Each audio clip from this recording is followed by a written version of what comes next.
On a quiet morning in rural Georgia, Elijah Cross is just fixing a fence post, his wife tending chickens, his son loading feed. Then, 3 sheriff's deputies roll up uninvited, shoving his wife, slamming his son against a wall, and threatening to take him away on bogus charges. They think Elijah is just another farmer. They don't know about the missions, the classified operations, the years he spent dismantling enemies who thought they held all the power. But when the dust settles that day, Elijah's real battle is only beginning, because the deputies aren't acting alone. Now, with everything on the line, Elijah must decide. Does he fight back in the open, or take the war to their doorstep the way only a Delta Force commander can? Before we go any further, comment where in the world you are watching from, and make sure to subscribe, because tomorrow's story is one you don't want to miss. The morning sun painted long shadows across the Cross family farm, its golden rays catching dewdrops on the fresh-cut grass. Elijah Cross stood at the fence line, his strong hands working methodically as he secured a loose post. Years of farm work had weathered his dark skin, but couldn't mask the disciplined way he moved, each motion precise and purposeful. "Hand me that level, son," Elijah called out to Caleb, who was stacking feed bags near the barn entrance. Caleb jogged over, his sneakers kicking up bits of dirt. He grabbed the tool from the toolbox and handed it to his father with an exaggerated military salute.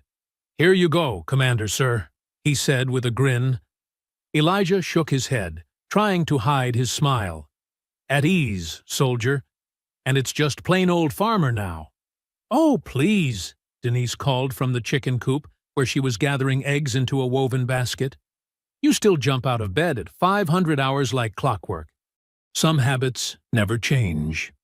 The morning air carried the rich scent of earth and hay, mingling with the familiar barnyard smells that had become home to the Cross family. In the distance, their cattle grazed peacefully, black dots against the green pasture that stretched toward the tree line.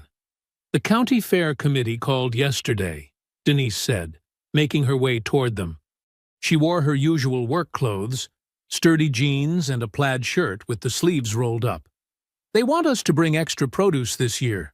Said our tomatoes were the hit of the summer last time. Those raised beds you designed are paying off." Elijah nodded, checking the fence post with his level. "Military precision in the garden too, right, honey?" "I swear. Dad measures the spacing between plants with a ruler," Caleb said, leaning against the fence. "It's like vegetable boot camp out there." They all laughed, the sound carrying across their property. Birds chirped in the oak trees that lined their driveway, adding to the morning chorus. "Speaking of the fair," Denise continued, "we should start picking out which animals to show. The Jensen's girl is bringing her prize pig again, but I think our new heifer has a real shot this year."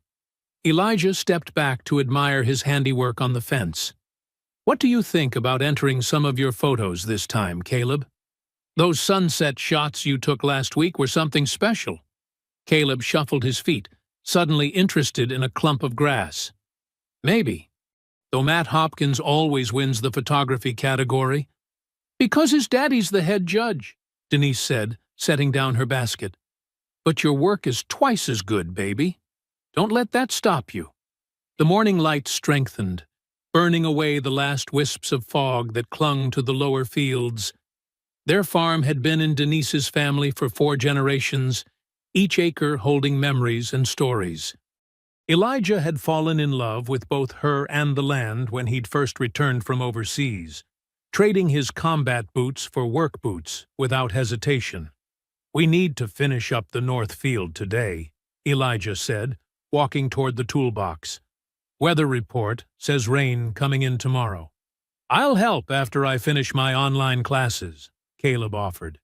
He'd been doing hybrid learning since the pandemic, splitting time between school and farm work. "That reminds me," Denise said. "Principal Watson asked if we'd donate some vegetables for the school's food drive next month." "Of course we will," Elijah nodded. "Might as well share the bounty." The morning was warming up now, promising another Georgian scorcher. Caleb wiped his forehead with his sleeve before returning to his feed-stacking duties. The barn's old wood gleamed honey gold in the sunlight, its red paint faded, but still proud. Elijah watched his son work, noting how the boy's movements had grown more assured over the past year. No longer the gangly teenager who used to trip over his own feet, Caleb was developing into a young man who carried himself with quiet confidence. "Remember when he used to be scared of the chickens?" Denise whispered, coming up beside her husband. "Now look at him, running this place like he was born to it," Elijah replied softly, pride evident in his voice. The peaceful moment was interrupted by a distant sound, tires on gravel. Elijah's posture shifted subtly, his shoulders squaring, as his eyes fixed on the dirt road leading to their property. The sound grew louder, accompanied by rising dust clouds. 3 white sheriff's department vehicles appeared around the bend, their light bars dark, but their presence heavy with unspoken intent. Elijah's expression hardened as he set down his tools, years of tactical assessment kicking in automatically. The dust billowed higher as the vehicles approached, their tires crunching steadily on the gravel road. The patrol cars rolled to a stop in a cloud of red Georgia clay. 3 deputies emerged, their badges catching the morning sun. Deputy Roy Carver led the way, his hand resting deliberately on his belt. Deputies Mason and Hawthorne flanked him, spreading out in a practiced formation that made Elijah's military instincts buzz with warning. "Morning, folks," Carver drawled, but his smile didn't reach his eyes. "Got some reports we need to look into. Stolen farm equipment showing up in the county. Illegal livestock sales. You know how it is." Denise stepped forward, her voice steady despite the tension crackling in the air. "There must be some mistake. We keep detailed records of all our equipment and sales. I can show you—" "Ma'am, step aside!" Mason cut her off, already moving toward the barn. His boots kicked up dust as he shouldered past her, making her stumble. "Hey!"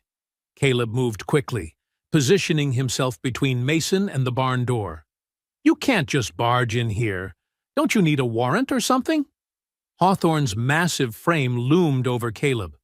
"Boy, you better watch your mouth." Without warning, he grabbed Caleb's arm and slammed him against the barn's wooden wall. The impact made the whole structure shudder. "Get your hands off my son!" Denise rushed forward, maternal instinct overriding caution. Hawthorne's response was immediate and brutal. He shoved her hard, sending her sprawling onto the packed dirt. Elijah watched it all unfold, his body perfectly still save for his eyes, which tracked every movement with laser focus. His hands hung loose at his sides, but his fingers twitched almost imperceptibly. Years of training screamed at him to act, but experience kept him rooted, assessing, waiting. "This is private property," Elijah stated, his voice carrying across the yard with quiet authority. "If you have concerns, we can discuss them professionally." "Shut it!" Carver snapped, stalking closer. "Your boy here is resisting a legal investigation. That's grounds for arrest in this county." Mason was already pawing through some equipment near the barn entrance. "Look what we got here," he called out, pointing to a perfectly ordinary tractor part. "Serial numbers look suspicious to me." "That's ridiculous," Caleb protested, still pinned against the wall. "We bought that new last month. We have the receipt right in the—" Hawthorne twisted Caleb's arm harder, making him grunt in pain. "Nobody asked you to speak."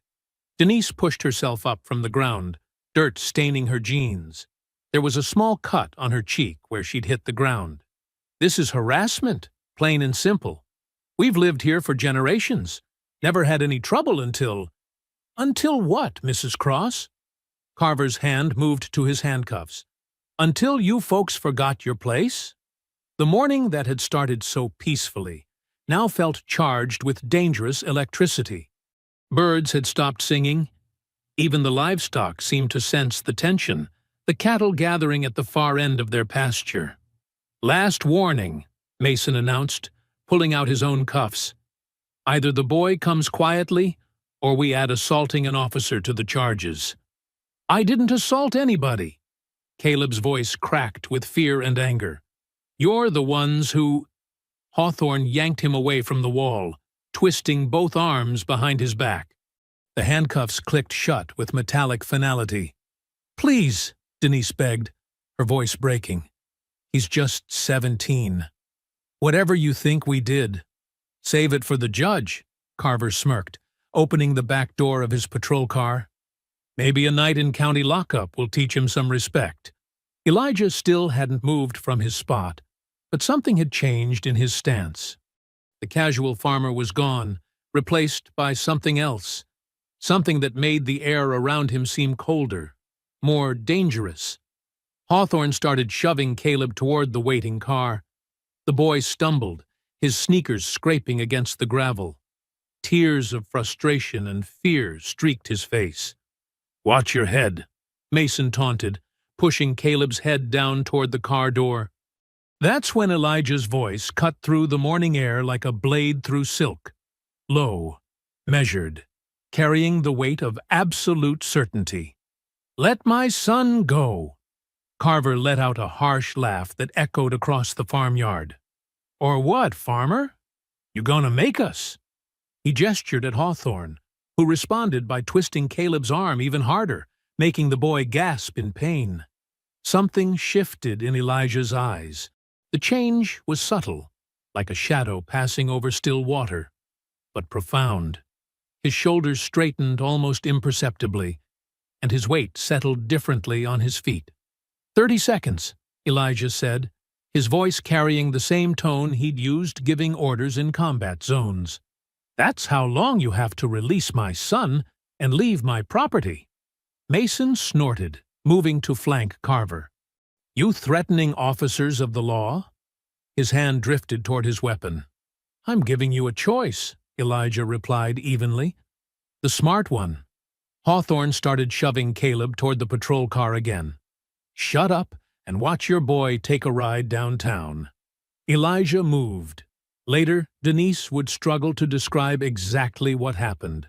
One moment, her husband was standing still as stone. The next, he was pure liquid motion. He covered the distance to Hawthorne in 2 smooth strides. His first move was so fast it seemed impossible. A precise strike to Hawthorne's wrist that made the deputy's hand spasm open, releasing Caleb. Before Hawthorne could react, Elijah had already swept the bigger man's legs out from under him. The deputy crashed to the ground with a heavy thud that shook dust from the dirt. Mason drew his weapon, but Elijah was already there. A twist of Mason's wrist sent the gun flying. Another fluid movement, and Mason's face met the hood of his own patrol car with enough force to leave a dent. The deputy slumped to the ground, conscious but dazed. Carver managed to get his gun halfway out of its holster before Elijah reached him.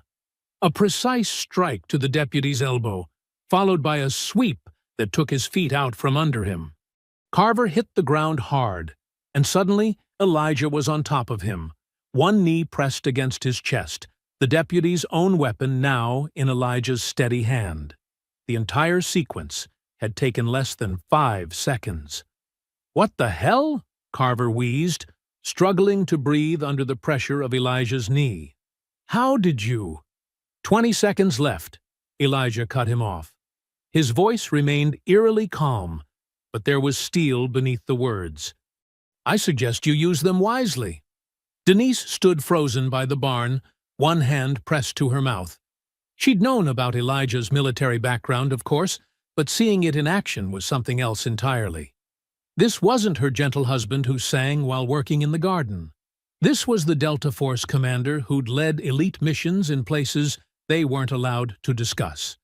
Caleb had managed to stumble away from the patrol car, his handcuffed wrists awkward behind him.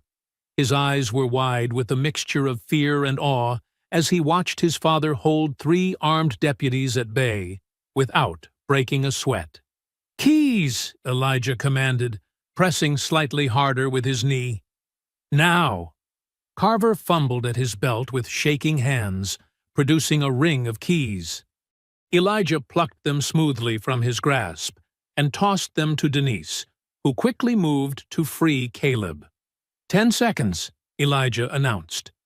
The morning sun cast his shadow long across the dirt, making him seem larger than life. I won't repeat myself. Mason was pushing himself up from the ground, blood trickling from his nose. Hawthorne had rolled onto his side, still struggling to catch his breath. Neither made any move toward their weapons. "You're dead," Carver spat, though his voice trembled. "When the sheriff hears about this—" 5 seconds. Elijah's thumb clicked the safety off Carver's gun with deliberate slowness. "Would you like to waste them on threats?" The click seemed to break something in the deputy's resolve. Mason scrambled to his feet, practically dragging Hawthorne up with him. Carver squirmed until Elijah released him, then Crab walked backward before finding his footing. "Time's up," Elijah said softly. He ejected the magazine from Carver's gun, then the round in the chamber, before tossing the empty weapon at the deputy's feet. "Drive carefully now." The deputies piled into their vehicles with none of their earlier swagger. Engines roared to life, tires spun in the Georgia clay, and 3 patrol cars peeled out of the Cross family farm like the devil himself was chasing them. Elijah stood in the yard, watching until the last trail of dust settled on the horizon. His posture was still alert, ready, scanning for any sign of their return. The morning birds slowly resumed their singing, but the tension in the air hadn't fully dissipated. With measured steps, he walked back to the farmhouse porch, positioning himself where he had a clear view of the road. His eyes remained fixed on that distant curve where the deputies had disappeared, his expression unreadable, but his body coiled with latent energy. Inside the farmhouse, Denise's hands shook slightly as she measured coffee grounds into the filter. The familiar routine helped steady her nerves, but she couldn't stop glancing at Elijah, who sat at the kitchen table with his phone in his hand. His posture was still alert, military straight, though his expression had softened somewhat since they'd come inside. "You sure about this?" Denise asked, watching water drip into the pot. "Calling him directly?" "Tom Garvey needs to understand exactly what he's dealing with," Elijah replied, his thumb hovering over the contact. "And who he's dealing with." Caleb sat at the table across from his father, rubbing his wrists where the handcuffs had left red marks. "You know the sheriff? Like, personally?" "We served together. Hurricane relief in Florida, about 15 years back." Elijah's voice was matter-of-fact, but his eyes held something harder. "Before that, well, that's classified." He pressed the call button and put the phone on speaker. It rang 3 times before a gravelly voice answered. "Cross? Been a while." "Not long enough, Tom." Elijah's tone was measured, controlled. "We need to discuss what just happened on my property." There was a pause, then, "My deputies reported a disturbance." "Your deputies assaulted my wife and son without cause or warrant," Elijah cut in. "They're lucky to have walked away." Denise set 3 mugs of coffee on the table, her hand lingering on Elijah's shoulder. The touch seemed to ground him. "Now hold on," Garvey's voice crackled through the speaker. "They were investigating." "Spare me the bull about stolen equipment," Elijah said. "We both know that's not what this was about. Your boys came looking for trouble, Tom. They found it." Another pause, longer this time. When Garvey spoke again, his folksy charm had hardened into something more calculating. "You put 3 of my deputies in the dirt, Cross. That's assault on law enforcement. Is that what they told you?" Elijah's laugh held no humor. "Ask them who drew weapons first. Ask them who threw a woman to the ground and tried to drag away a minor without cause." He leaned closer to the phone. "Better yet, ask them if they want to try it again." Caleb watched his father with a mixture of pride and amazement. He'd never heard this edge in his voice before, never seen this side of him. You threatening my department, Cross? I'm giving you one warning, as a courtesy for old times' sake. Elijah's fingers drummed once on the table, then went still. Keep your deputies off my land. This stops now. Or what? Or I'll consider it a hostile action, Elijah said simply, and respond accordingly. The silence that followed was heavy with understanding. Denise could almost hear Garvey weighing his options, remembering exactly who he was dealing with. Finally, the sheriff's voice returned, tight with forced calm. I'll talk to my men. Make sure there's no misunderstanding. Do that. Elijah's tone made it clear the conversation was ending. And Tom, if anything happens to my family, there won't be another phone call. He ended the call, the kitchen falling quiet except for the soft ticking of the wall clock and the distant sound of wind in the oak trees outside. Caleb stared at his father, questions burning in his eyes. Dad, what you did out there? How? I mean, those moves were like something from an action movie. Denise sat down with her own coffee, wrapping both hands around the warm mug. She'd known parts of Elijah's past, but there was clearly more she'd never asked about. Elijah took a long sip of coffee before answering. Your dad used to do a different kind of farming, overseas. His voice was gentle now, almost apologetic, the kind that involved protecting people who couldn't protect themselves. But that was, Caleb gestured vaguely. I mean, you were like a ninja out there. Delta Force, Elijah corrected quietly. We trained to end fights before they began. To be precise, efficient. He reached across the table and squeezed his son's hand. I never wanted to use those skills here. Not in our home. I'm glad you could, though, Caleb said softly. When they grabbed me, I was scared. But then you just... He mimicked a quick hand motion, grinning despite himself. Let's hope we never need those skills again, Denise said. But she smiled, too, the tension finally starting to leave her shoulders. They moved around the kitchen together, falling into their usual rhythm as Denise prepared sandwiches for a late lunch. The familiar routine felt good, grounding after the chaos of the morning. Elijah helped slice tomatoes from their garden, while Caleb set the table, their movements natural and unhurried. As they sat down to eat, the farmhouse was peaceful again. Through the kitchen window, the dirt road stretched empty and quiet under the afternoon sun. The only movement was butterflies drifting over Denise's flower garden and a few chickens scratching in the yard. They ate together, talking about normal things, the county fair coming up, Caleb's history project, the new calf in the barn. The morning's violence felt distant now, like a bad dream fading in the warmth of day. The warm evening air had settled over the Cross farm like a blanket, bringing with it the chirping of crickets and the gentle rustling of leaves. Inside the farmhouse, Denise hummed softly as she wiped down the kitchen counters, the familiar motion helping to ease the last remnants of tension from the morning's confrontation. The dishes clinked quietly in the sink as she worked, accompanied by the muffled beat of music drifting down from Caleb's room upstairs. On the front porch, Elijah sat in his favorite rocking chair, a well-worn paperback in his hands. But his eyes kept drifting from the pages to scan the darkened property, a habit born from years of training that he'd never quite shaken. The porch light cast a yellow glow that pushed back the darkness, creating a small circle of visibility around the house. The peaceful evening shattered in an instant.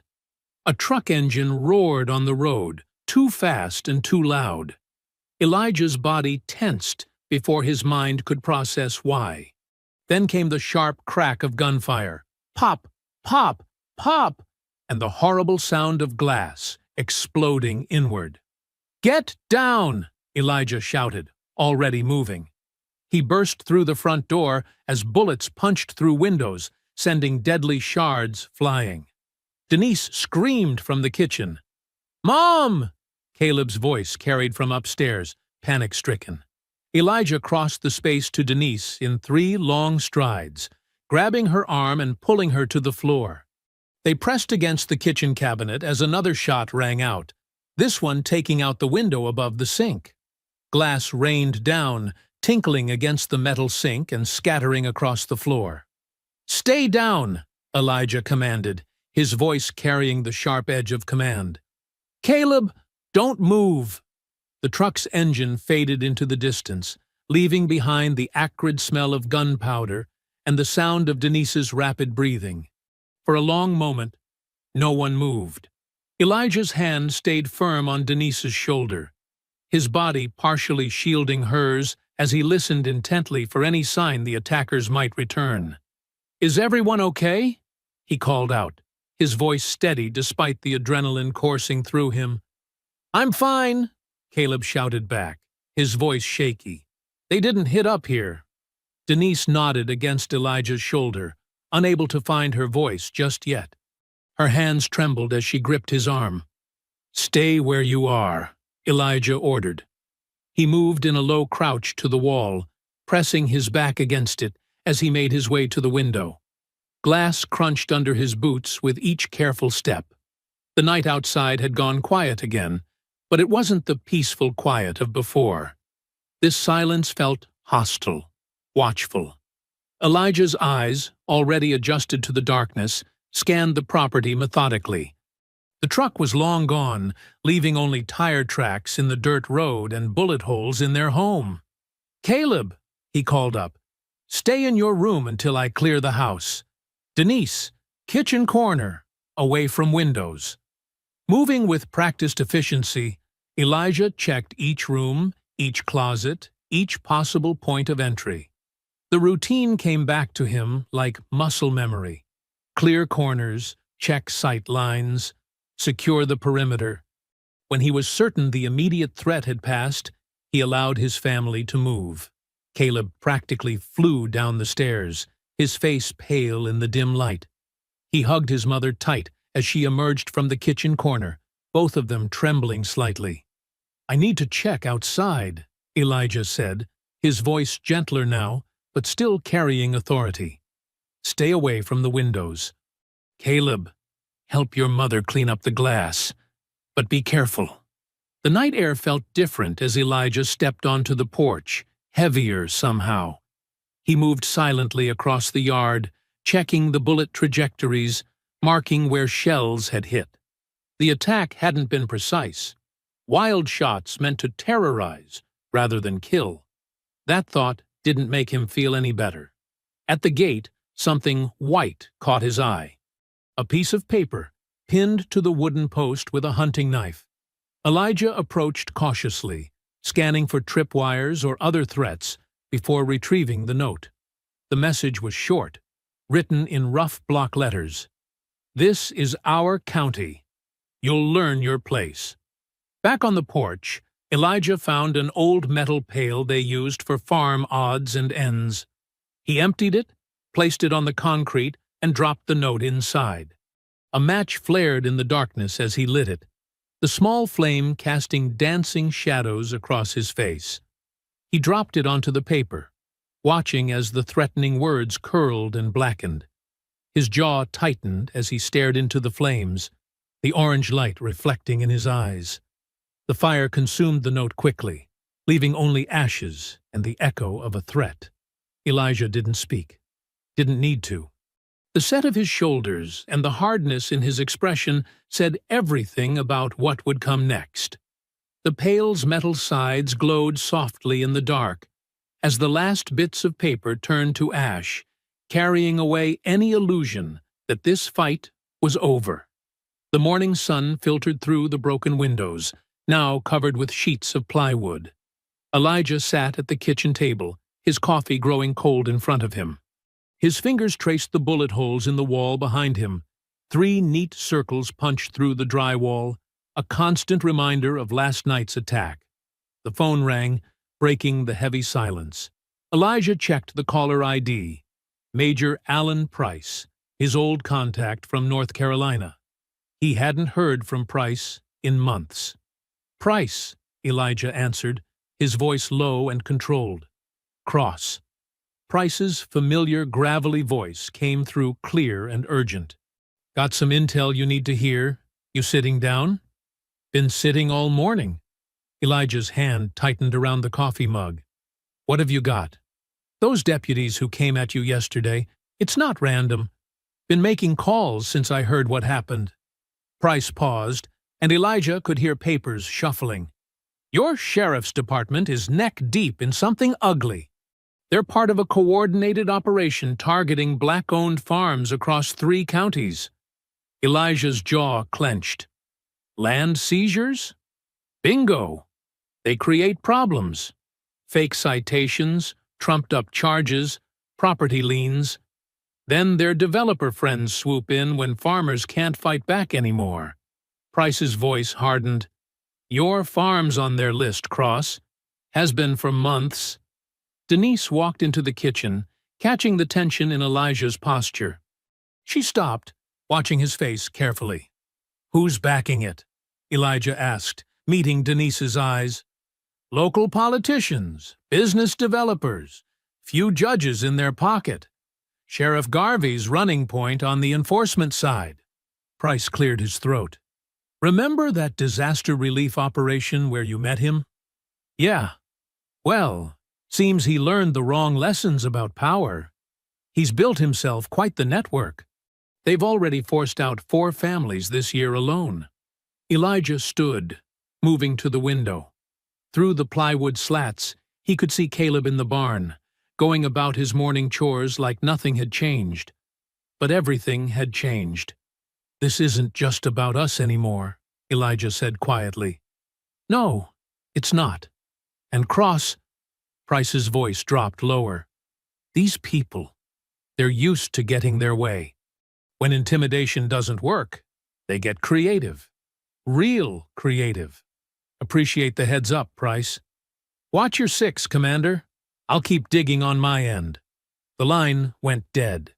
Elijah set the phone down carefully. Too carefully, like it might explode. Denise moved closer, her hand finding his shoulder. What is it?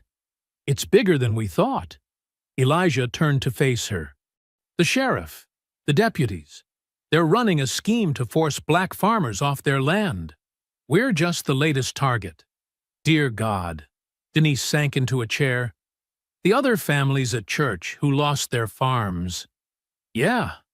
Elijah's voice was tight. It wasn't bad luck or bad management. It was them. So what do we do? Denise straightened her spine, meeting his gaze directly. We can't just wait for the next attack. No, we can't. Elijah walked to the kitchen window, watching Caleb stack hay bales with the same precision he'd taught him. This isn't something we can handle with just quick reactions anymore. We need a plan, a real strategy, like you used to make. It wasn't a question. Similar. Elijah nodded slowly. But this is different. We're not just protecting our family now. This is about justice for everyone they've hurt. Denise stood, moving to join him at the window. Then we'll fight them. The right way. It won't be easy. Elijah glanced at her. These people have power, connections. They're used to winning. So were the people you used to fight. Denise's voice carried steel beneath its softness. Didn't stop you then. A ghost of a smile touched Elijah's lips. No, it didn't. The day passed in a blur of repairs and planning. As the sun began to set, Elijah walked the fence line of his property, each step measured and purposeful. The golden light painted long shadows across the fields his family had worked for generations. He paused at the corner post, running his hand over the weathered wood. His eyes swept over the land. The barn where his father had taught him to mend tools, the oak tree where he'd built Caleb's first swing, the rich soil that had supported them through good years and bad. But now he saw it differently, like a soldier surveying a battlefield.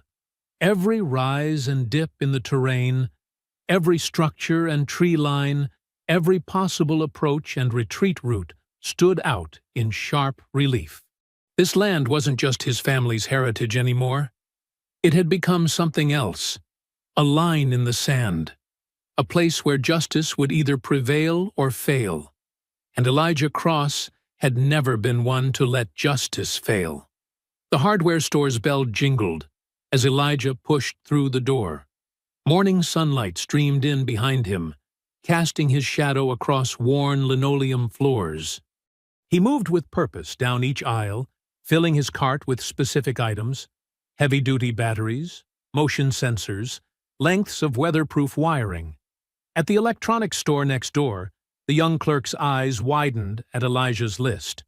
4 high-end drones with night vision capabilities, 6 trail cameras, and an array of long-range microphones. The total made the clerk whistle. "Starting a security company, sir?" he asked, scanning each item. "Something like that." Elijah's tone was pleasant but closed off further questions. Back at the farm, Caleb watched from the porch as his father's truck pulled up, the bed loaded with bags and boxes. He jumped up to help unload, lifting a drone box with reverent care. "This is some serious gear, Dad." Caleb turned the box over in his hands, studying the specs. "Military grade?"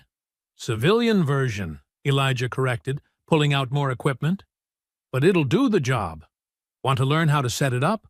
Caleb's face lit up. "Really? Really?" Elijah handed him a trail camera. "First rule of defense: know your territory better than your enemy does." They worked through the morning heat, Elijah teaching Caleb the basics of surveillance placement. They mounted cameras in the old oak trees overlooking the access road, carefully concealing them among the branches. Motion sensors went on the gates and fence posts, connected to silent alarms that would ping their phones. "Remember," Elijah explained, as they ran cable through PVC pipe to protect it from weather, "placement is critical. You want overlapping fields of view, no blind spots. Think like someone trying to sneak in. Where would you go?" Caleb nodded, absorbing every word. His hands, usually quick with phone apps and video games, proved just as skilled with the technical work. He picked up the drone controls faster than Elijah expected. Flying practice runs over the property with natural precision. Denise brought them water around noon, watching as they programmed the security systems hub on a laptop in the barn. Her face carried both pride and worry. "You two look like you're building mission control in here," she said, setting down the glasses. "Just don't get overconfident. Those deputies, they're not just bullies with badges. They've got friends in high places." Elijah looked up from the laptop screen.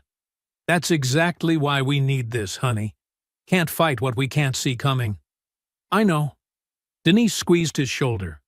"Just remember they don't play by any rules. They'll hit us where it hurts if they can." "That's why we're covering every angle," Caleb said, adjusting a camera feed. "Look, we can see all the way to the county road now." The afternoon stretched on as they fine-tuned the system. Elijah showed Caleb how to access the feeds remotely through encrypted connections, how to store backup footage on secure cloud servers, how to monitor multiple cameras simultaneously. "Knowledge is power," Elijah said as they tested the motion sensors. "But it's also responsibility. We're not looking for a fight. We're gathering evidence. Everything we record could matter later." "Like in court?" Caleb asked, reviewing footage from their test runs. "Exactly." Elijah nodded. "The best weapon isn't always a gun. Sometimes it's proof." As sunset approached, they made final adjustments to the drone's night flight patterns. The quiet whir of its rotors barely registered above the evening crickets as it made slow circles over their land. Caleb had programmed it to follow random paths, making its movements unpredictable. Inside the kitchen, Elijah set up the main monitoring station on the table.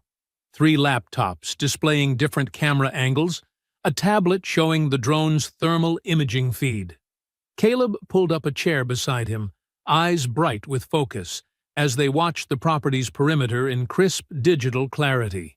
"Pretty impressive setup," Denise said, bringing them coffee. "Looks like one of those surveillance rooms from your action movies, Caleb." "Better," Caleb replied, not looking away from the screens. "This one's real." The sun sank below the horizon, painting the sky in deep purples and blues. On the thermal cameras, the cooling land turned dark, while warm-blooded creatures showed up as bright spots. Deer crossing the back field, raccoons investigating the compost pile, an owl swooping silently between trees. Elijah adjusted the drone's elevation, watching the road through its high-definition camera. Every passing car registered on their system now, its speed and direction logged automatically. No one could approach the farm without being seen, day or night. "First shift's yours," Elijah told Caleb, pointing to specific indicators on the screens. "Watch these patterns. Anything unusual, you wake me immediately." "Yes, sir." Caleb's voice carried the same quiet determination Elijah had heard in his own years ago during his first night watch in far more dangerous places. The kitchen settled into focused silence, broken only by the soft hum of electronics and the occasional click of keys as Caleb logged routine observations. Through the windows, the drone's navigation lights blinked steadily against the darkening sky, a guardian making its endless rounds. Elijah's fingers moved across the laptop keyboard, scrolling through 2 days of surveillance footage. The kitchen table had become their command center, covered in notebooks and maps. Coffee grew cold in his mug as he leaned forward, studying the screen with laser focus. "There," he muttered, marking another timestamp. Deputy Hawthorne's cruiser appeared for the third time that week, circling slowly past the Miller farm down the road. The pattern was becoming clear: systematic passes by different properties, always black-owned farms. Around midnight, the footage showed something else. 2 unmarked pickup trucks, mud-splattered to hide their plates, pulled off onto a logging road. Deputies' cruisers arrived minutes later. The thermal camera caught their heat signatures: 4 men talking in the darkness, passing something between them. Money? Documents? The resolution wasn't clear enough to tell. Denise came in from the garden, wiping soil from her hands. She paused behind Elijah's chair, watching the footage replay. "Found something?" she asked. "More than something." Elijah pointed to different clips. "They're not just harassing people randomly. Look at the timing, the routes. This is coordinated." He pulled up a county map on another screen, marking each farm they'd surveilled. Red dots formed a clear pattern: properties along the main water sources near planned development zones. "Earl Johnson's place is right in the middle of it," Denise said, tapping the screen. "Have you talked to him lately?" "Been meaning to check on him." Elijah stood, grabbing his keys. "Those deputies drove by his farm 6 times yesterday." The drive to Earl's place took 15 minutes down dusty back roads. The old farmer's property looked smaller than Elijah remembered. Fences needed mending, and several pastures stood empty. Earl himself sat in a wooden rocker on his porch, as weathered and sturdy as the oak boards beneath him. "Been wondering when you'd stop by," Earl called out as Elijah parked. His voice was thick with age, but still carried the sharp wit that had guided Elijah's father years ago. "Should have come sooner." Elijah climbed the creaking steps, accepting the offered seat next to Earl. "Heard you've been having trouble." Earl's laugh held no humor. "Trouble? That's one word for it. Lost 20 head of cattle last month. Gates opened in the night, fences cut. Sheriff's department said they'd look into it. Next thing I know, banks calling about missed payments." "They're targeting you," Elijah said quietly. "Been targeting all of us." Earl gestured toward distant farms. Thompson's place got hit with health code violations. Robert's family lost their equipment to asset seizure. Now they're claiming I can't prove those cattle were mine, even with the brands. Elijah's jaw tightened. "How long till foreclosure?" 30 days. Earl's fingers gripped his armrest. "Land's been in my family since Reconstruction." My grandfather paid for it 3 times over thanks to crooked bankers. Now they're trying to take it with badges instead of banks. Back at home, Denise worked the phones. Her old skills as a school administrator proved valuable. Organizing information, connecting people, documenting everything. By evening, she had filled 3 notebooks with similar stories from neighboring farms. "It's the same pattern everywhere," she told Elijah, spreading papers across their kitchen table. "First come the citations, health code, property maintenance, livestock regulations. Then equipment gets vandalized or stolen. Finally, foreclosure notices arrive just when farmers are most vulnerable." Elijah studied the growing map of targeted properties. Red pins formed a web across the county, each representing a family fighting to keep their land. Some pins had dates beside them, foreclosure deadlines approaching like a tide of red ink. "They're picking us off one by one," he said, "using the law as a weapon." "Earl's not the only one running out of time," Denise added. "The Williams family has 2 weeks left. Jackson's maybe a month. Once these properties get seized, they'll be sold at auction before anyone can fight it in court." The drone feeds continued streaming on nearby screens, constant eyes watching over their community. As night fell, Elijah noticed movement on the eastern approach. Headlights appeared, moving slower than normal traffic.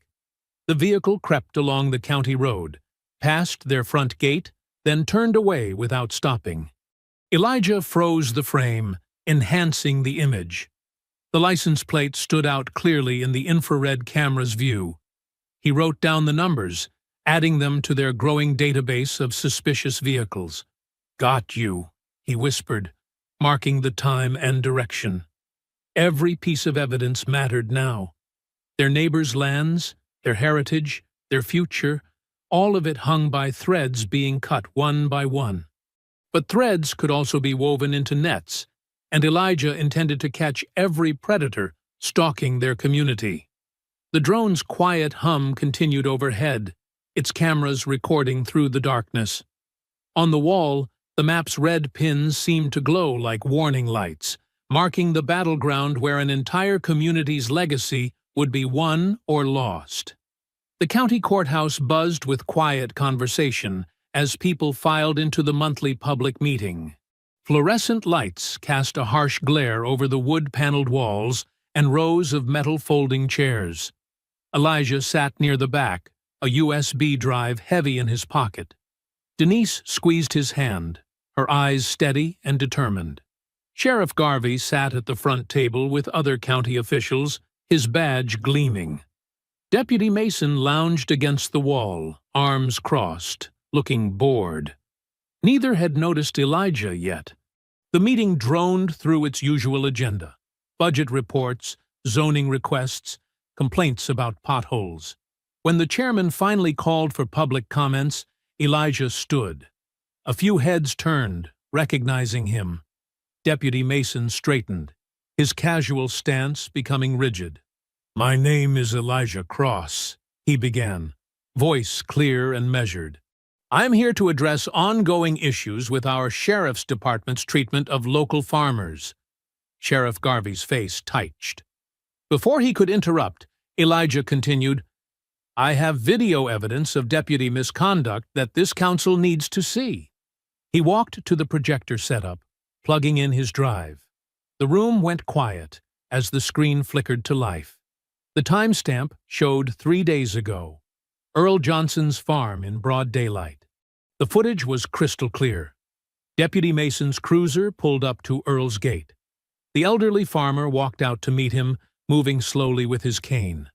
Their conversation was inaudible, but Earl's body language showed confusion, then anger, as Mason demanded to check his barn. When Earl tried to ask for a warrant, Mason grabbed him.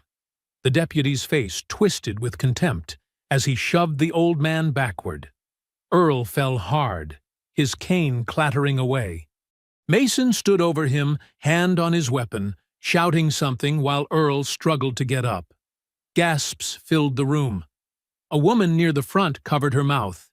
Two reporters from the local paper frantically scribbled notes. Sheriff Garvey's face had gone red. "This isn't an isolated incident," Elijah said into the stunned silence. "Mr. Johnson is 73 years old. He's farmed that land for 50 years. There was no warrant, no probable cause, just intimidation." More footage played. Mason's cruiser making repeated passes by the property. Late-night meetings with unmarked vehicles. Cattle gates mysteriously open the next morning. Each clip was time-stamped, documented. "Point of order!" Sheriff Garvey stood, his chair scraping back. "This is unauthorized surveillance footage. It has no place." "This is public comment time," Denise called out from her seat. "The rules say 5 minutes per speaker. He has 2 minutes left." Other voices joined in, demanding Elijah be allowed to finish. The chairman, looking uncomfortable, nodded for him to continue. "These actions are part of a pattern," Elijah said. His voice remained calm, but carried throughout the room. "Black farmers across this county have faced similar treatment. False citations, vandalism, suspicious foreclosures, all while certain developers wait to buy the land at auction." He played one final clip. Mason and another deputy laughing as they posted a foreclosure notice on Earl's Gate. The timestamp was yesterday. "This stops now," Elijah said. "Either the council investigates, or these videos go to state authorities and national media." He looked directly at Sheriff Garvey. "Your choice." Phones were out everywhere now, recording. The two reporters had moved closer, peppered Elijah with questions as he returned to his seat. Deputy Mason had vanished from his spot by the wall. The chairman called a 10-minute recess. As people clumped together, talking urgently, a young reporter from the county paper live-streamed the footage to social media. Within minutes, notifications began pinging across the room as the video spread.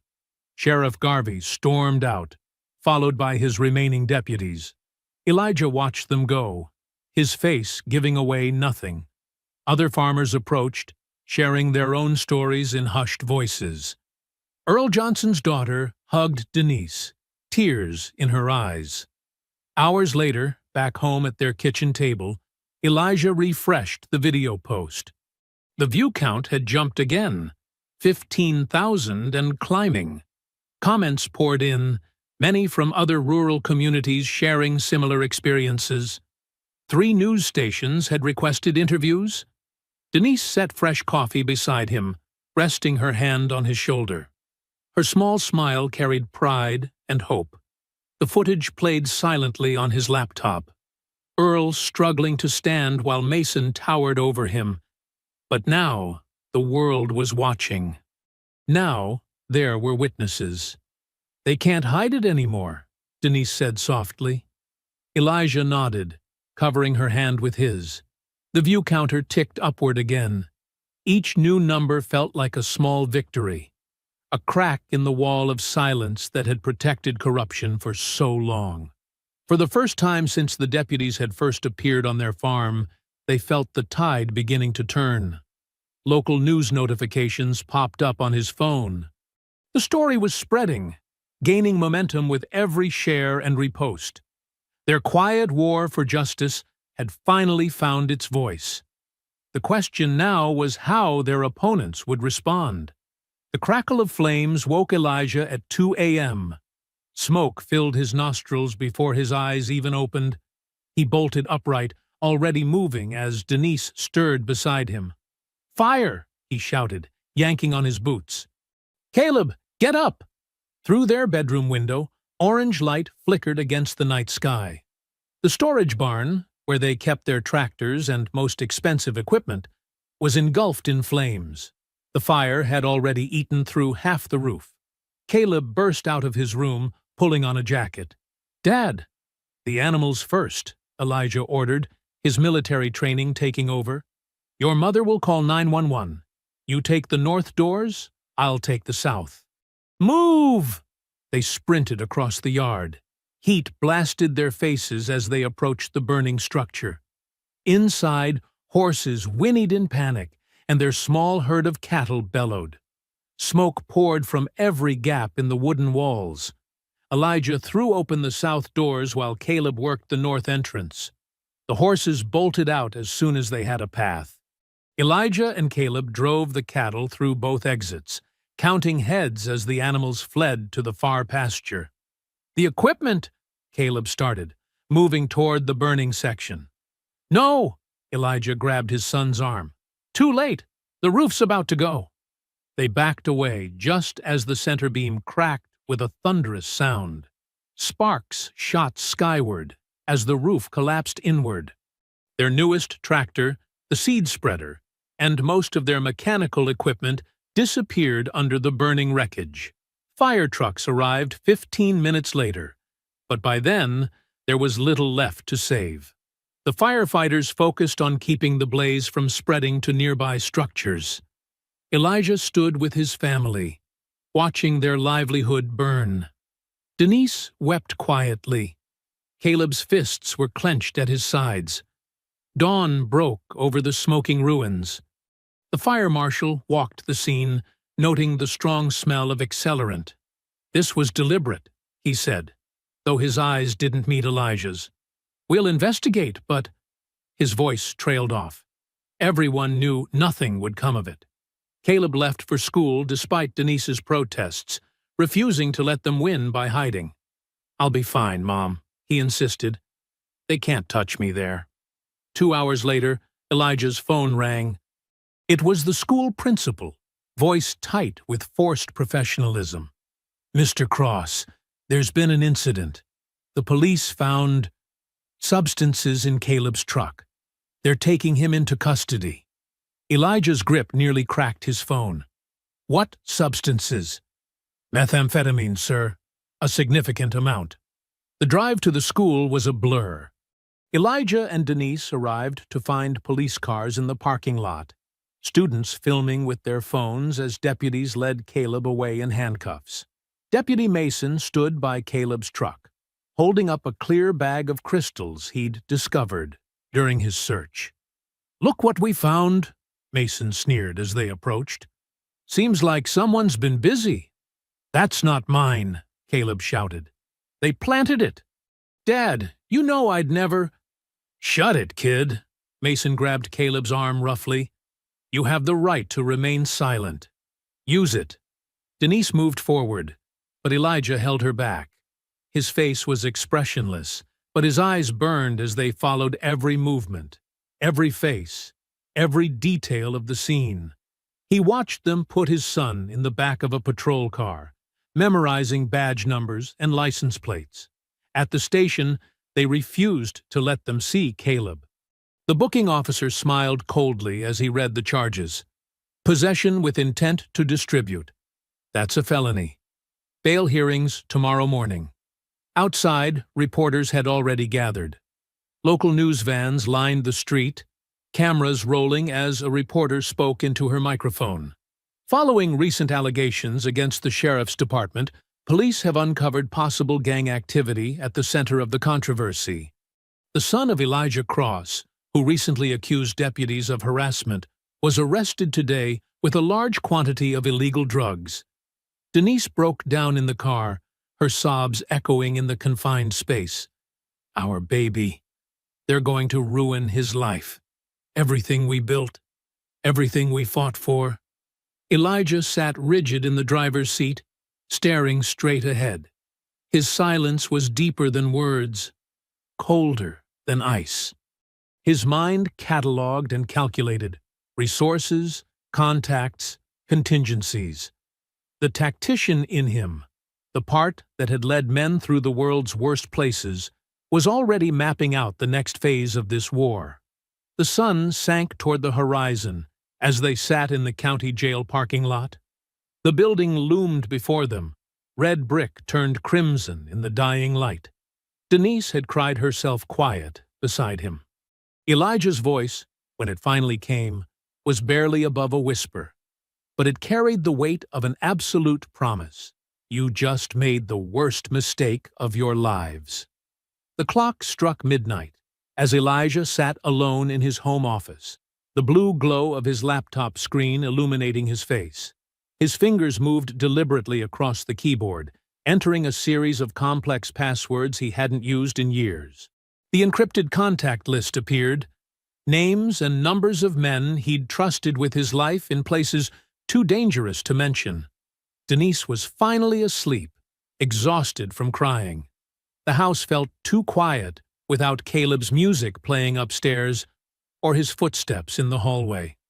The empty silence fueled Elijah's resolve. He clicked the first number. After 3 rings, a familiar voice answered. Sam Ortiz speaking. Sam, it's Cross. A pause, then, Commander? Been a minute. What's wrong? Elijah's voice remained steady as he explained the situation.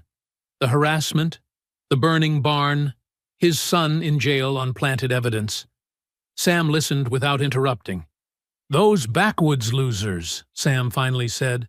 They have no idea who they're messing with, do they? What do you need? Your skills, digital surveillance, network infiltration. The sheriff's department is running something bigger than simple harassment. I need proof. I'll catch the first flight out. Send me the details. The second call went to Daniel Hawkins. Unlike Sam's quick response, Hawk answered with characteristic silence, listening to every word before speaking. Targeting your family, Hawk said finally. That crosses every line. I need eyes on them, Hawk. Your kind of eyes. Track their movements, their meetings, everything they try to hide. Consider it done. I'll be there by morning. The last number belonged to Reggie Miles. Despite the late hour, Reggie answered alert and ready. Commander Cross. Man, I was just thinking about that time in... Reggie, Elijah cut him off gently. I need your help. As Elijah outlined the situation, Reggie's usual chatter fell away. They're using badges to steal land? And they locked up your boy? Oh, hell no. I'm in. Nobody messes with one of ours like that. I need your talent for getting into places, Reggie. Make friends, plant bugs, gather intel. Think you can still play the friendly stranger? Please. That's like asking if I remember how to breathe. Text me the address. I'll grab my gear and hit the road. After the calls, Elijah opened a new document. His fingers flew across the keyboard as he detailed his initial strategy. The plan took shape in precise military format. Phase 1, intelligence gathering. Phase 2, evidence collection. Phase 3, sting operation. The outline continued with contingencies and backup plans, escape routes and safe houses, the kind of thorough tactical planning that had kept his men alive in combat zones. Elijah worked through the night, stopping only to make coffee and check his phone for updates about Caleb.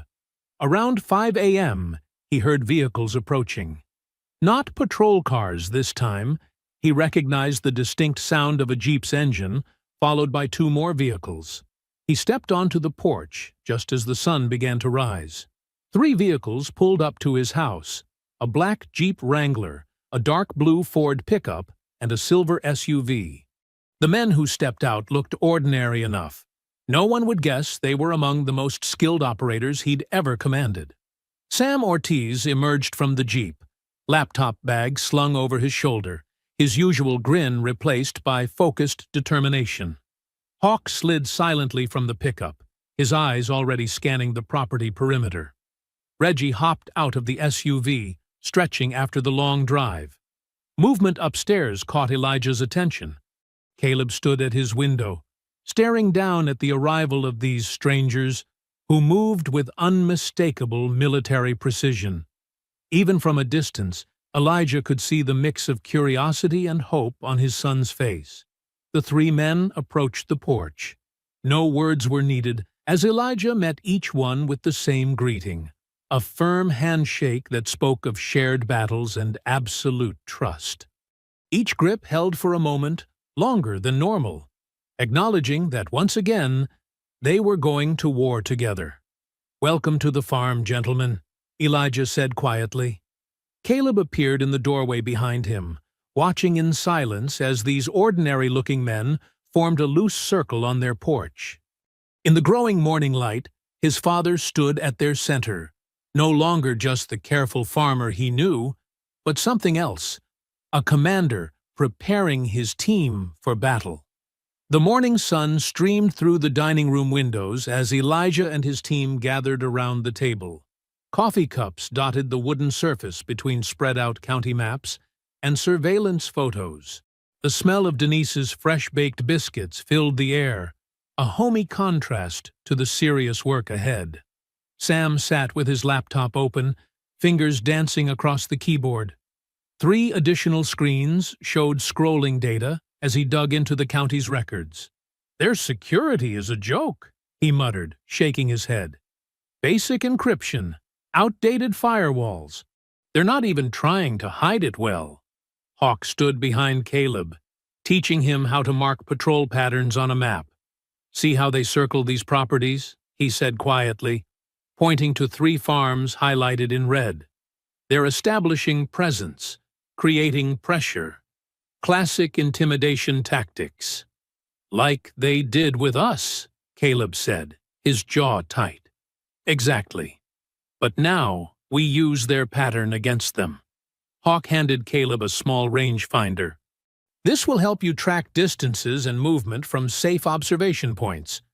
Reggie spread out his collection of disguised recording devices on the table. "Already got my cover story worked out," he grinned, holding up a fake ID badge for a radio repair company. "Sheriff's office put in a work order last week for their communications system. Lucky timing." Denise sat at her laptop, organizing a spreadsheet of farmer contacts. "The Johnsons agreed to give statements," she reported. "And the Williamses, too. That's 8 families now with documented harassment cases." "Good," Elijah nodded. "We need everything on record." Sam suddenly whistled low. "Got something here, Commander. Looking at property transfers over the last 18 months. Every seized farm got sold within weeks to shell companies, all tied back to a development firm called Southern Heritage Properties." His screen showed a web of transactions. "And guess who sits on their board? Sheriff Garvey's brother-in-law." "Send me those records," Elijah said. "We'll need clean copies for evidence." Caleb studied the surveillance map with growing confidence. "We should put cameras here and here," he pointed. "That's where they usually park when they're watching our place." "Good eye," Hawk approved. "Always watch where they watch from." Reggie packed his gear into an unassuming repair van. "I'll be in and out of that sheriff's office before lunch. They'll never spot these babies." He held up a microphone disguised as a power outlet cover. State-of-the-art and completely wireless. Denise's phone buzzed. "Earl Johnson says 2 deputies just showed up at his place again. Should we send someone to watch?" "I'm on it," Hawk said, already heading for the door. "Caleb, grab your gear. Time for some real-world practice." As morning turned to afternoon, the team settled into their roles. Sam created secure folders for each piece of evidence, teaching Caleb some basic digital forensics. "Always maintain the chain of custody," he explained. "Every file needs to be authenticated." Reggie returned from his repair job with a satisfied smile. "Bugs are in place. Got one in Garvey's office, one in the break room, and one by the evidence lockup. They never questioned a thing." Denise coordinated a meeting with affected farmers at their church, away from prying eyes. "We need to be careful," she reminded everyone. "These people are risking everything to speak up." Hour by hour, the evidence grew. Sam uncovered more fraudulent transfers, each one linking back to the same network of shell companies. Hawk and Caleb photographed suspicious meetings behind the county courthouse. Reggie's hidden microphones picked up increasingly incriminating conversations. As evening fell, Denise served dinner to the team. The dining room table had become a command center, with laptops, maps, and documents covering every inch. They ate while reviewing the day's findings, planning next steps, identifying weak points in the sheriff's operation. "They're getting sloppy," Hawk observed, showing photos of deputies meeting with known property developers. Too comfortable in their routine. "Pride comes before the fall," Reggie quoted, reaching for another biscuit. Sam's laptop pinged. New audio file coming in from the sheriff's office. Bugs. He plugged in speakers as everyone gathered around.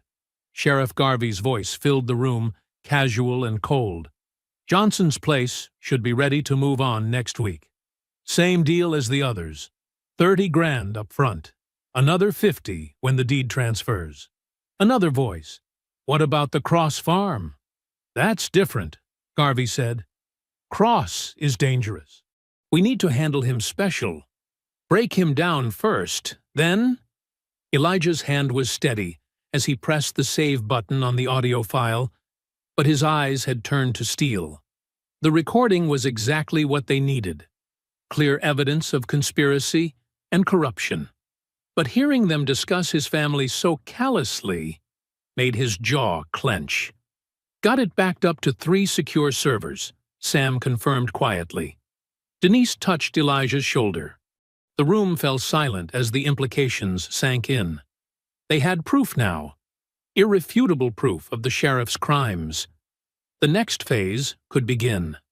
The wooden pews of Mount Zion Baptist Church filled quickly that Wednesday evening. Denise stood at the pulpit, her usual quiet demeanor replaced by focused determination as she arranged the microphone. Community members filed in, farmers, teachers, shop owners, their whispers echoing off the high ceiling. Caleb set up his camera equipment near the front, making sure every angle was covered. 2 local news crews had already stationed themselves along the walls, their bright lights casting long shadows across the worn floorboards. "Thank you all for coming tonight," Denise began, her voice steady despite the crowd. "We're here because what's happening in our county can't stay hidden anymore. Every person who speaks tonight has a story that needs to be heard." Earl Johnson went first, his weathered hands gripping the podium. "Been farming that land 43 years, he said, voice cracking. "My daddy farmed it before me. Then last month, they claim I'm missing 6 head of cattle. I know I never lost. Next thing, there's liens and fines I never knew about." The cameras rolled as more farmers stepped forward. Sarah Williams described deputies trespassing on her property at night. Marcus Turner showed photos of his vandalized equipment. Each story built on the last, revealing a clear pattern of harassment and intimidation. "They said my irrigation system was illegally modified," James Foster testified, his wife nodding beside him. "Gave me 24 hours to fix violations that didn't exist. When I argued, they arrested my son for interfering with an investigation." In the back of the church, Hawk discreetly filmed the audience, documenting who came and went. 2 of Sheriff Garvey's plainclothes deputies had slipped in, thinking themselves unnoticed. Their presence only proved how important this meeting was. Caleb's phone buzzed with supportive messages from his classmates. Word was spreading through the school about what really happened.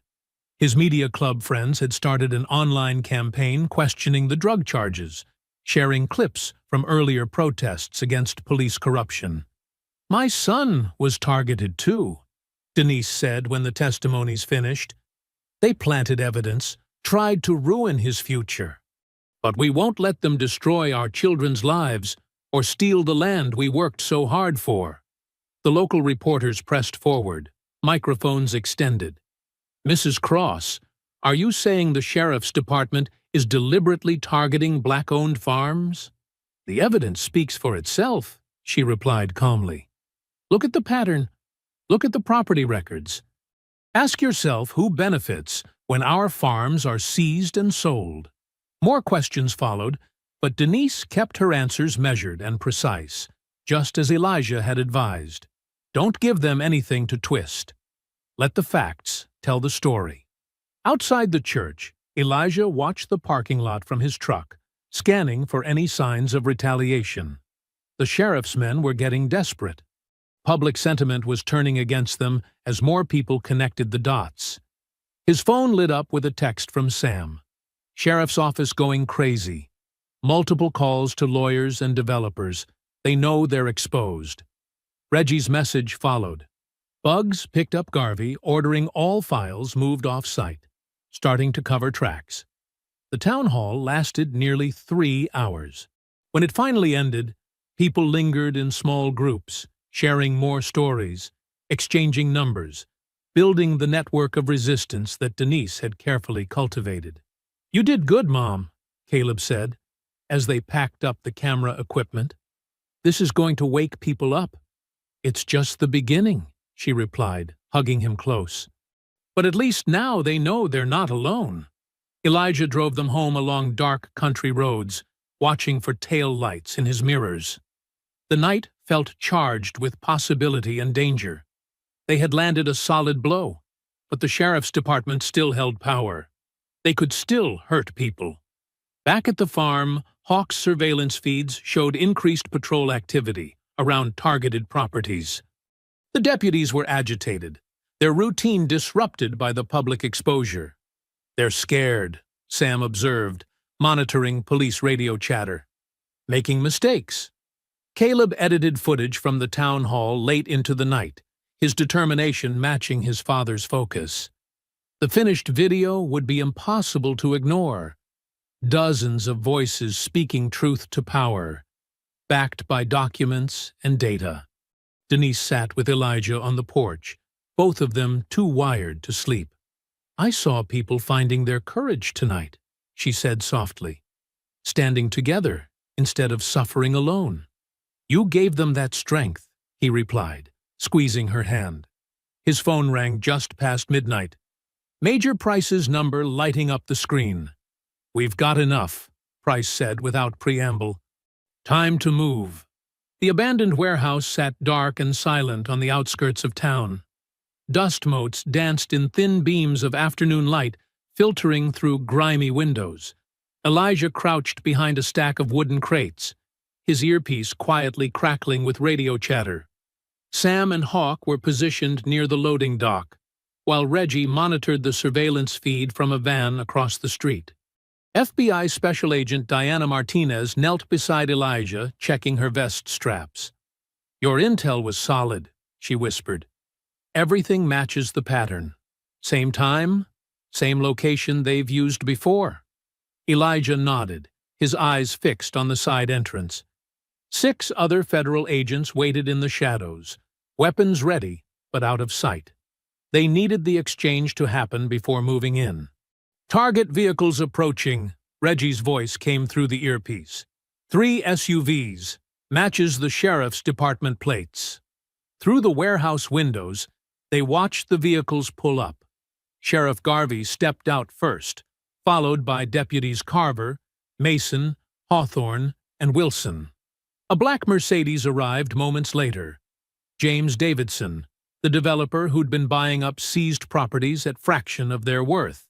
"Remember," Agent Martinez said into her radio, "we wait for the physical exchange. We need it on camera." Caleb's handiwork was evident in the warehouse setup.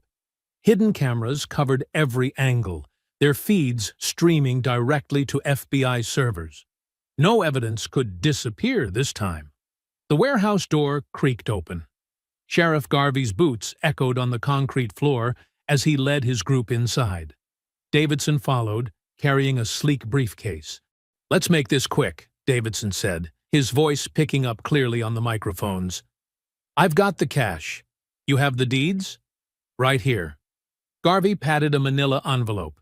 7 properties, all clean and clear. Previous owners won't be causing any more trouble. "The Cross Farm?" Davidson asked. "Working on it," Carver cut in. "Had a setback, but we've got the kid on charges. Father will fold soon enough." Elijah's jaw tightened, but he remained perfectly still. They needed more. Davidson opened his briefcase, stacks of bills visible in the dim light. 200,000, as agreed, plus 50 extra for expediting the Johnson and Williams properties. "Show me those deeds first," Davidson said, reaching for the envelope. Garvey spread the documents on a dusty table. Property transfers, court orders, foreclosure notices. all fabricated to appear legal. "Everything looks in order," Davidson said, sliding the briefcase across. "Pleasure doing business." The moment Garvey's hand touched the money, Agent Martinez's voice cut through the warehouse. "FBI! Everyone on the ground!" Agents burst from their positions, weapons drawn. Hawk and Sam blocked the exits while federal officers swarmed in. "Tom Garvey," Martinez announced, "you're under arrest for conspiracy, corruption, civil rights violations, and criminal enterprise." The sheriff's face drained of color as agents zip-tied his hands. His deputies stood frozen, realizing too late they were surrounded. "You son of a—" Garvey spat when he spotted Elijah emerging from the shadows. "You set this up?" "No," Elijah replied calmly. "You did this to yourself." News vans screeched to a halt outside, alerted by an anonymous tip. Cameras rolled as FBI agents led the handcuffed men out into the sunlight. Davidson tried hiding his face, but there was no escape from the footage that would lead every broadcast that night. Elijah watched from the warehouse door as Reggie's van pulled away, heading to the courthouse where Caleb's hearing was about to begin. With the sheriff in custody and the conspiracy exposed, the drug charges wouldn't stand. The afternoon sun was bright after the warehouse darkness. Reporters shouted questions as agents loaded their prisoners into waiting vehicles.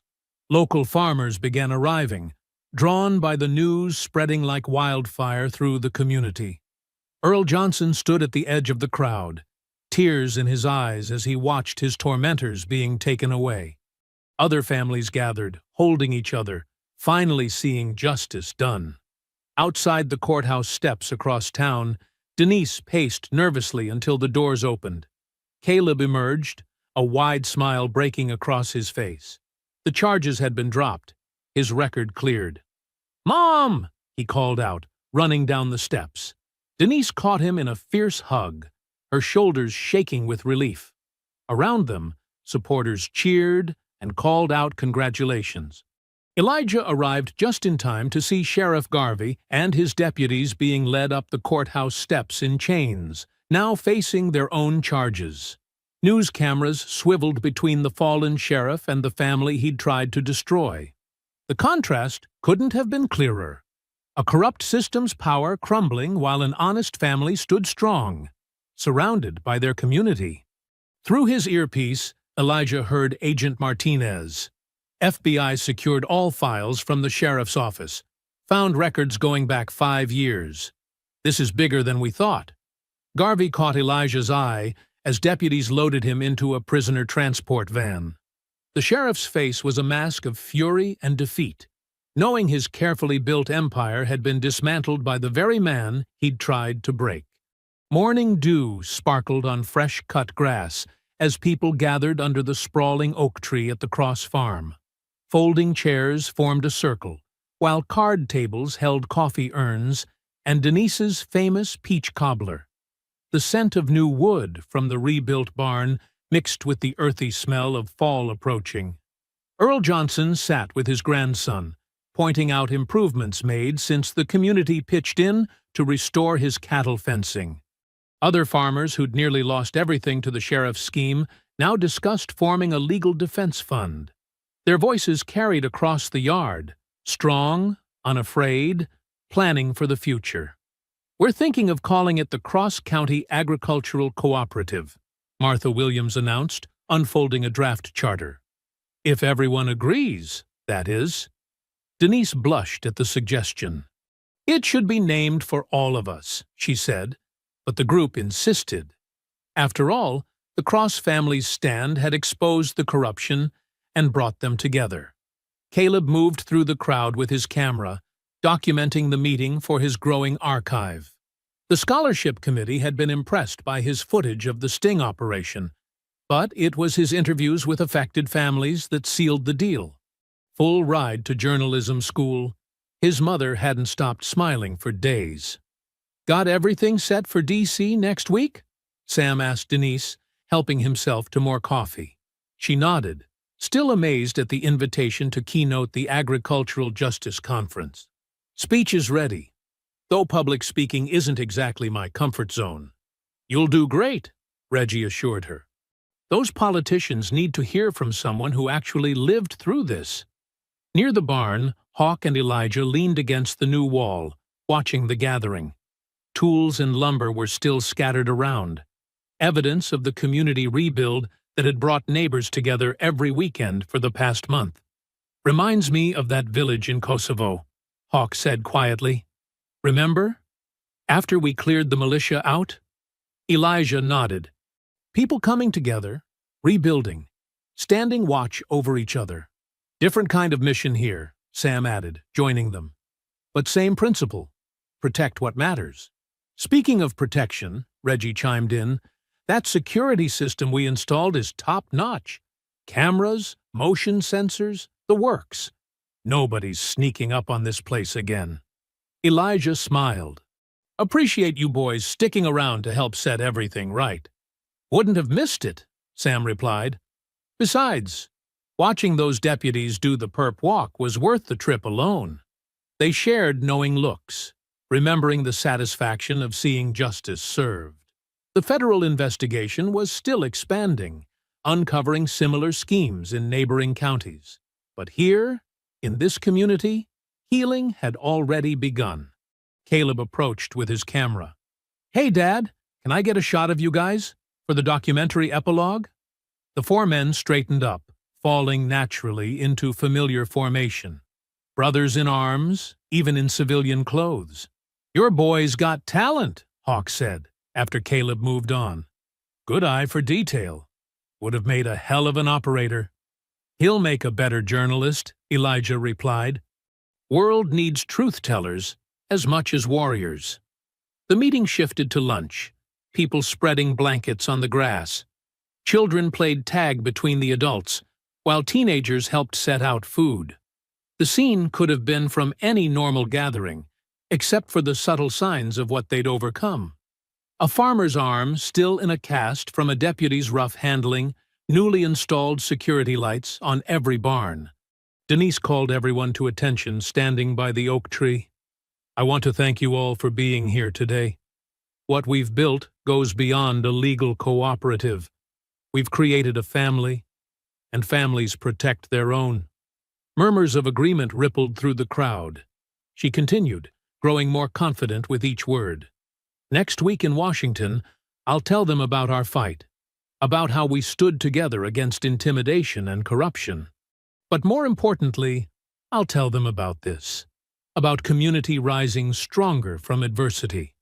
Applause broke out, genuine and warm. Elijah watched his wife with pride, seeing how naturally she'd stepped into her role as a leader. The quiet school administrator had found her voice. Later, as the sun began to set, the gathering wound down. People headed home with leftover cobbler and renewed purpose. The cooperative was more than a legal entity. It was a shield against future threats, a network of support and vigilance. Hawk, Sam, and Reggie said their goodbyes, promising to return for the Harvest Festival. Each hugged Denise and shook hands with Caleb before turning to Elijah. Take care of your command, sir, Hawk said with a slight smile. Copy that, Elijah replied, embracing each of his old teammates. As stars began appearing in the darkening sky, the Cross family cleaned up together, moving with the comfortable rhythm of people who knew their roles. Caleb reviewed footage on his camera, while Denise packed away leftovers. Elijah secured the barn, checking locks and sensors out of habit. The next morning, before dawn painted the sky, Elijah stood at his favorite spot along the fence line. The air was crisp, carrying promises of autumn. He heard familiar footsteps approaching. Denise appeared beside him, wrapping her hand around his. Together they watched the first rays of sunlight spill across their fields, painting everything in shades of gold. "We're home," she said simply. Elijah nodded, eyes fixed on the horizon, calm, ready, and unshakable. I hope you enjoyed that story. Please like the video and subscribe so that you do not miss out on the next one. In the meantime, I have handpicked 2 stories for you that I think you will enjoy. Have a great day.